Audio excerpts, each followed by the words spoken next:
नमस्कार दोस्तों, स्वागत है आप सबका मेरे YouTube चैनल हर दिल की भड़ास में। तो आज मैं लेकर के आई हूँ कांग्रेस का नया भूत। जी हाँ, सही समझे आप। कांग्रेस की तो आदत है कि वो थोड़े थोड़े समय पर कोई ना कोई भूत निकाल के लाती रहती है और फिर चारों तरफ शोर मचाती है, अरे भैया मोदी जी का ये भूत, मोदी जी का वो भूत, मोदी जी अब एक्सपोज हो गया, मोदी जी अब एक्सपोज हो गया, मोदी जी का भ्रष्टाचार पकड़ा गया, मोदी जी का स्कैम पकड़ा गया। लेकिन धीरे धीरे जैसे वो भूत लोगों से फेमिलियर होता जाता है, लोग उस भूत को पढ़ने लगते हैं, उस भूत के बारे में पता करने लगते हैं, तो पता चलता है अरे भैया ये भूत कोई नई चीज़ तो है ही नहीं, ये तो बहुत पुराना कोई गड़ा हुआ मुर्दा है जो दूसरी जगह जाके पुनर्जन्म भी ले चुका है। तो चलिए इस भूमिका को थोड़ा शॉर्ट करते हुए हम मुद्दे की बात करते हैं। अभी कई दिन से बड़ा शोर सुनाई दे रहा था इलेक्ट्रॉल बॉन्ड्स का। अब मुझे भी लगा भाई क्या है, इतना शोर है, क्या वाकई मोदी जी ने कोई स्कैम किया है? कांग्रेस के जो पोषित पत्रकार है या ये कहिए कि यूट्यूब पर छुड़भैये हैं, वो बड़े जोर शोर से कह रहे थे भाई मोदी जी ने इतना बड़ा स्कैम कर दिया, 7,000 करोड़ का स्कैम है, 7,000 करोड़ का स्कैम है। तो मैंने सोचा लो जरा इसके बारे में थोड़ी सी छानबीन करी जाए, थोड़ा सा पूछा जाए, थोड़ा सा पढ़ा जाए कि एक्चुअली इलेक्ट्रॉल बॉन्ड है क्या चीज़। अगर हम इसको डिटेल में बात करने बैठेंगे कि एक्चुअली इलेक्ट्रॉल बॉन्ड क्या है, कहाँ से शुरू हुआ, कब से आया, तो ये कहानी हालांकि अगर हम शॉर्ट में बताएं तो ये कॉरपोरेट जगत पॉलिटिशियंस या पॉलिटिकल पार्टी को अपना चंदा दे सकता है।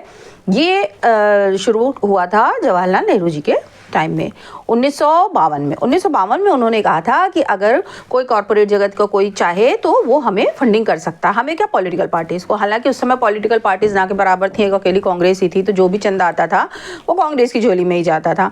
तो उस समय इन्होंने टाइम लिमिट जो थी वो 1960 में इन्होंने टाइम लिमिट अमाउंट की लिमिट रखी थी 20,000 रुपये। वही लिमिट अभी भी चली आ रही है कि 20,000 से नीचे जो भी कोई पैसा पार्टीज को देगा वो गिना नहीं जाएगा, वो किसी को बताने की ज़रूरत नहीं है कि कहाँ से आया, किसने दिया, कितना दिया। हाँ, 20,000 से ऊपर जो देगा उसमें ये बताना पड़ता था कि हाँ ये किसने दिया, वो भी वो यूज़ कैसे भी करे। ये काम चला आ रहा है 1952 से।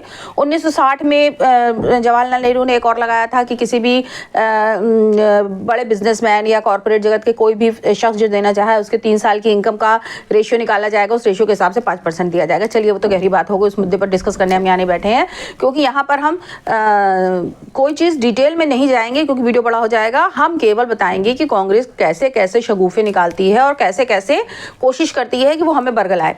यही कोशिश वो कर रही है इस नए भूत में जिसको वो स्कैम कह रही है। स्कैम एक्चुअली है ये नहीं, ये काम तो जब से आज़ादी के बाद से देश में इलेक्शन स्टार्ट हुए हैं तब से होता चला आ रहा है। और ये काम अब वो क्या कह रही है, अब देखिए उसके जो पाले हुए पोषित पत्रकार हैं वो क्या कह रहे हैं, वो कह रहे हैं क्या मोदी जी को किसी ने पैसा दिया होगा तो क्या बदले में मोदी जी ने उसे कोई कॉन्ट्रैक्ट नहीं दिया होगा? अरे भैया, तो जब पहले कांग्रेस लेती थी, कांग्रेस को जब ये बड़े बड़े बिजनेसमैन पैसा देते थे तो क्या कांग्रेस के बदले में उन्हें कुछ नहीं देती थी?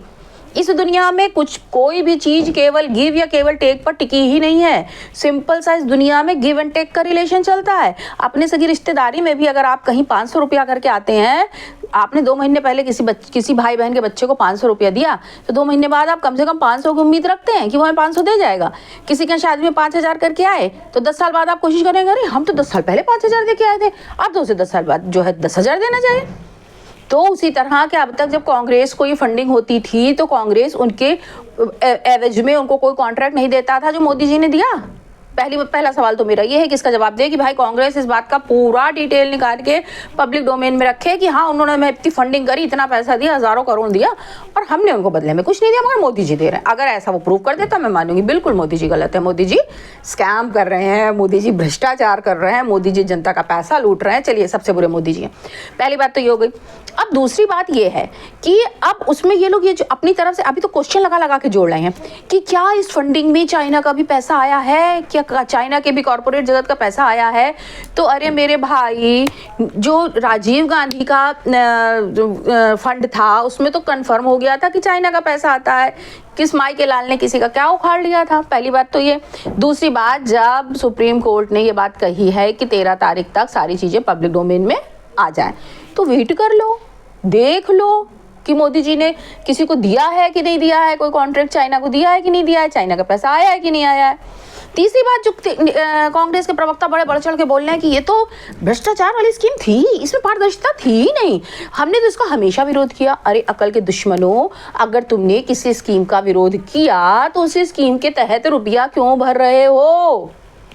अगर लगभग 7,000 करोड़ भाजपा के अकाउंट में आया है तो 1100 करोड़ कांग्रेस के अकाउंट में आया है, लगभग 1100 टीएमसी के अकाउंट में आया है। आप अगर उस स्कीम के खिलाफ हो तो उस स्कीम के तहत पैसा क्यों भर रहे हो? और सबसे प्रमुख बात कि अगर कोई चीज़ हमारे देश में शुरू से चलती चली आ रही है, 1952 से चलती चली आ रही है, 1960 में कुछ अमेंडमेंट हुए, फिर मनमोहन सिंह सरकार ने कुछ अमेंडमेंट किए, फिर वो सब चीज़ें तो चलिए डिटेल में चली जाएंगी, बुद्धिजीवी लोग उस पर ज़्यादा अच्छा डिस्कस कर पाएंगे। लेकिन सीधी सी बात यह है कि फिर वो स्कैम कैसे हो गया, और अगर वो स्कैम था तो उस स्कैम में सारी पार्टी शामिल क्यों हुई? अब यही है कि कांग्रेस की तो आदत है कि जब उसको मुद्दे नहीं मिलते हैं तो वो चिल्लाने लगता है भेड़िया आया, भेड़िया आया, भेड़िया आया। लेकिन ये भूल गया कि जिस दिन सच में भेड़िया आएगा उस दिन कोई इसकी बात पे यकीन नहीं करेगा कि हाँ सच में भेड़िया आ गया। तो कांग्रेस को इसी राय के साथ, इसी मशवरे के साथ, इसी एडवाइस के साथ मैं आज अपना ये एपिसोड यहाँ समाप्त करती हूँ कि बंधु, अगर तुम कुछ करना चाहते हो तो मुद्दे लेकर आओ।